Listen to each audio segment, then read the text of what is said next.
anchor out, tied up short. I don't want to lose the boat, we'll have to walk out.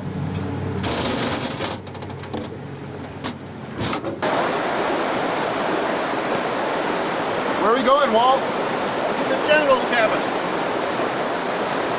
General's cabin. No, this is for someone with long legs. What's the name of the creek? Tom East Creek, named for an English miner that lived down here.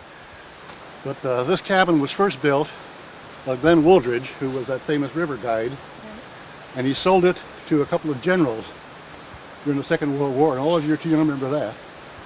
But General Ira Aker, E-A-K-E-R, was the commanding officer of the 8th Air Force in England during World War II, and not the Air Force, Air Corps, Army Air Corps.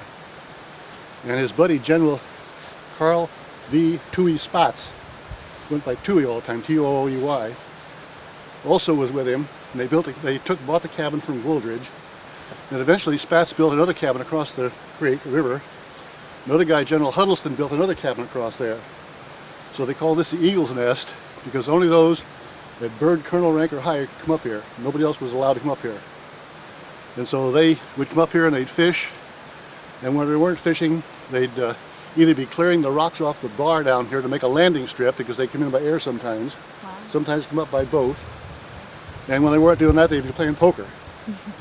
And they had a big old poker table here that Alan Boyce got from them when they just demolished his cabin. Because the only cabins that could be left up here were valid mining claims.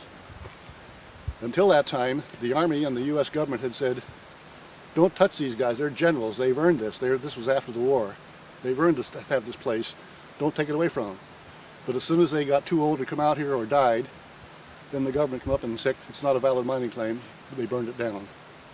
Now you see the fireplace, that's the bottom of the fireplace, the base of it.